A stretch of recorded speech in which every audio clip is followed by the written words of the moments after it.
ଦର୍ଶକ ବନ୍ଧୁ ଆଜି 3 ଜିଲ୍ଲାରେ ପ୍ରବଳରୁ ପ୍ରବଳ ବର୍ଷା ହେବ। ହଁ ଦର୍ଶକ ବନ୍ଧୁ ଆଜି 3 ଜିଲ୍ଲାରେ ପ୍ରବଳରୁ ପ୍ରବଳ ବର୍ଷା ହେବ ଏବଂ 9 ଜିଲ୍ଲାରେ ହାଲୁକା ମଧ୍ୟମ ଧରଣର ବର୍ଷା ହେବାର ସମ୍ଭାବନା ରହିଛି। ଏହି 3 ଜିଲ୍ଲାରେ ରହୁଥିବା ଲୋକମାନଙ୍କୁ ସତର୍କ କରାଯାଇଛି ଆଇଏମଡି ପକ୍ଷରୁ। ତେଣୁକରି ଦର୍ଶକ ବନ୍ଧୁ ଆଜିର ପାଣିପାଗ ଅପଡେଟ୍ ଖବରକୁ ସଠିକ୍ ଖବର ଜାଣିବା ପାଇଁ ଆଜିର ପାଣିପାଗ ଅପଡେଟକୁ ଶେଷ ପର୍ଯ୍ୟନ୍ତ ଦେଖନ୍ତୁ। ସୁନ୍ଦରଗଡ଼, କେନ୍ଦୁଝର, ମୟୂରଭଞ୍ଜ, ବାଲେଶ୍ୱର, ଭଦ୍ରକ, କେନ୍ଦ୍ରାପଡ଼ା, ଜଗତସିଂହପୁର, ଯାଜପୁର, କଟକ, କଳାହାଣ୍ଡି, ରାୟଗଡ଼ା, ଗଜପତି ଏହି ଜିଲ୍ଲାମାନଙ୍କରେ ଦର୍ଶକ ବନ୍ଧୁ 30ରୁ 40 କିଲୋମିଟର ଘଣ୍ଟା ପ୍ରତି ପବନ ବେଗ ରହିବ।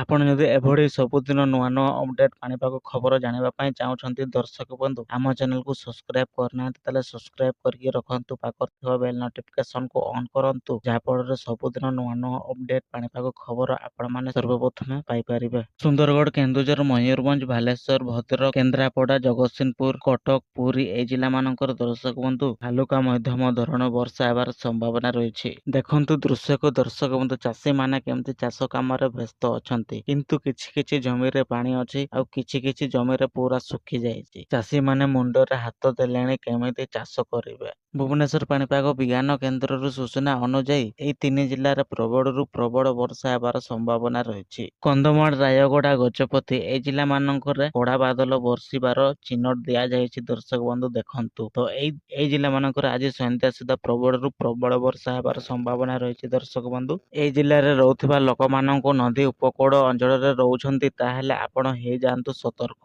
ଯେତେବେଳେ ବି ନଦୀ ବଢି ଆସିପାରେ, ବନ୍ୟା ସୃଷ୍ଟି କରିପାରେ। ଦର୍ଶକ ବନ୍ଧୁ ଆଜିର ପାଣିପାଗ ଅପଡେଟକୁ ଭଲ ଲାଗିଥିଲେ ଲାଇକ୍ କରନ୍ତୁ ଆଉ ଆପଣ ଯଦି ନୂଆ କରି ଆସିଛନ୍ତି ସବସ୍କ୍ରାଇବ ଏବେ ପର୍ଯ୍ୟନ୍ତ କରିନାହାନ୍ତି ତାହେଲେ ସବସ୍କ୍ରାଇବ କରିକି ରଖନ୍ତୁ। ପାଖରେ ଥିବା ବେଲ୍ ନୋଟିଫିକେସନକୁ ଅନ୍ କରନ୍ତୁ, ଯାହାଫଳରେ ନୂଆ ନୂଆ ଅପଡେଟ୍ ପାଣିପାଗ ଖବର ସବୁଦିନ ସର୍ବପ୍ରଥମେ ପାଇପାରିବେ।